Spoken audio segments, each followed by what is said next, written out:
வணக்கம். ஜோதிடர் சேலம் உமாராணி. இன்னைக்கு பார்க்கக்கூடிய பதிவு என்ன அப்படின்னா, கடக ராசி நேயர்களுக்கு இந்த வாரம், அதாவது ஜூலை 12ஆம் தேதியிலிருந்து ஜூலை 18ஆம் தேதி வரையான இந்த வார பலனை பார்க்கலாங்க. இந்த கடக ராசியில பிறந்தவங்களுக்கு என்ன மாதிரி யோக பலன்கள் தரக்கூடிய அமைப்பெல்லாம் இருக்கு, இந்த வாரமாவது நல்ல பலன்கள் நடக்கக்கூடிய அமைப்பெல்லாம் இருக்கா அப்படின்னு பார்க்கலாங்க. இந்த வாரம் கோச்சார நிலைகள் எப்படி இருக்கு, அது சார்ந்தே அவங்களுக்கு என்ன மாதிரி பலன்கள் கொடுக்கக்கூடிய அமைப்பெல்லாம் இருக்கு அப்படின்னு பார்க்கலாங்க. கோச்சார நிலை அப்படின்னு எடுத்துக்கிட்டோன்னா, ரிஷப ராசியில செவ்வாய் பகவான் இருக்கார். அவரோட சந்திர பகவானும் தன்னுடைய பயணத்தை ரிஷப ராசியிலிருந்து துவங்கக்கூடிய அமைப்புல இருக்காங்க. அதாவது சந்திரமங்கல யோகத்துல ரிஷப ராசியில சந்திர பகவானும் செவ்வாய் பகவானும் இணைந்து இருக்கக்கூடிய அமைப்பு. சூரிய பகவான் அப்படின்னு எடுத்துட்டா மிதுன ராசியில இருக்கக்கூடிய அமைப்பு கூட புதன் பகவானும் இருக்காரு. கடக ராசியில குரு பகவானும், சிம்ம ராசியில சுக்கிர பகவானும் கேது பகவானும் இருக்காங்க. கும்ப ராசியில ராகு பகவானும், மீன ராசியில சனி பகவானும் இருக்கக்கூடிய அமைப்பு.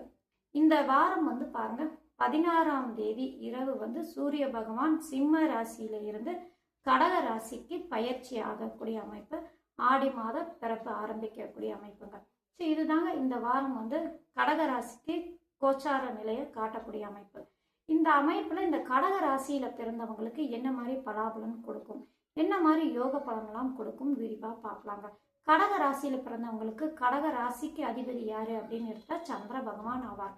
இந்த வாரம் துவக்கத்திலே பாருங்க, சந்திர பகவான் ரிஷப ராசியில உங்களுடைய ராசிநாதன் செவ்வாயோட, அதாவது உங்களுடைய ராசிக்கு ராஜ யோகாதிபதி யாரு அப்படின்னு எடுத்தோம்னா செவ்வாய் பகவான் அவர்.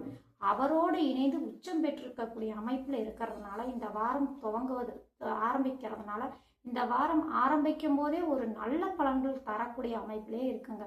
உங்களுடைய ராசிநாதன் பலம் பெற்று இருக்காரு. அவரோட செவ்வாய் இணைந்து இருப்பது அப்படிங்கிறதுனால நல்ல சிறப்பான பலன்களை தரக்கூடிய அமைப்பிலும் இருக்கக்கூடிய அமைப்பிலே இருக்குங்க. உங்களுடைய ராசிக்கு பாருங்க, 12ஆம் இடத்துல புதன் பகவான் பலம் பெற்று இருந்து உங்களுடைய குடும்பாதிபதியான சூரியனோட இணைந்திருக்காரு. இந்த வாரம் 16ஆம் தேதி வரைக்கும் இந்த அமைப்பு என்ன அப்படின்னா, கொஞ்சம் செலவுகள் கூடுதலாக நடக்கக்கூடிய அமைப்பெல்லாம் இருக்குங்க.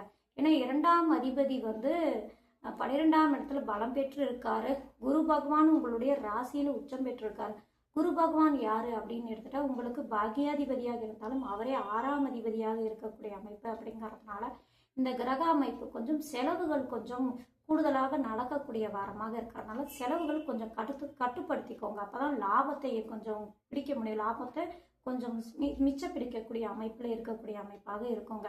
கடக ராசியில பிறந்தவங்களுக்கு பாருங்க, லாபாதிபதியான சுக்கிர பகவான் உங்களுடைய ராசிக்கு 2ஆம் இடத்துல இருக்கிறதுனால அவர் ராகுவின் பார்வை கேதோடு இணைந்து இருப்பதால் என்ன அமைப்பு அப்படிங்கிறதுனால உங்களுக்கு ஆசைகள் அதிகமா இருக்கும். கொஞ்சம் செலவுகள் செய்யலாம் அப்படிங்கிற ஒரு எண்ணம் ஓட்டம் அதிகமா இருக்கக்கூடிய அமைப்பு.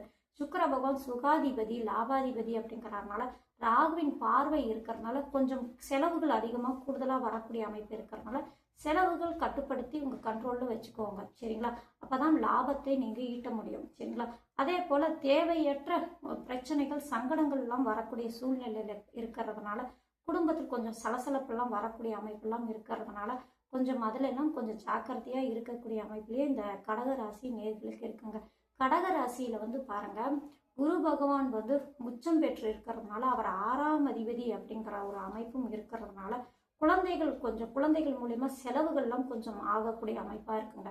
கொஞ்சம் யோசனை செய்ய புத்திசாலித்தனமா குழந்தைகளுக்கு ஏற்ற செலவுகள் என்ன அவங்களுக்கு செய்யணும், இது செஞ்சா போதும் அப்படிங்கிற ஒரு தேவையற்ற செலவுகள் மட்டும் நீங்க செய்யுங்க.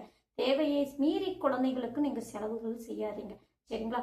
பாக்கியாதிபதி அப்படிங்கிற ஒரு அமைப்பு குரு பகவான் அப்படிங்கறதுனால அது மூலயமா நல்ல பலன்கள் தரக்கூடிய அமைப்பெல்லாம் உண்டுங்க. அந்த குரு பகவானுடைய பார்வை 5ஆம் இடத்துக்கும் 7ஆம் இடத்துக்கும் 9ஆம் இடத்துக்கும் விழக்கூடிய அமைப்பு அப்படிங்கிறதுனால இதெல்லாம் நல்ல அமைப்பு. நண்பர்கள் மூலயமா நல்ல பலன்கள் நடக்கக்கூடிய அமைப்பு, நண்பர்களால் ஒரு உதவி கிடைக்கக்கூடிய அமைப்பு, நீங்க எதிர்பார்த்துட்டு இருக்க விஷயங்கள் இந்த வாரம் கைக்கூடி வரக்கூடிய அமைப்பெல்லாம் இந்த கடகராசி நேர்களுக்கு இருக்குங்க.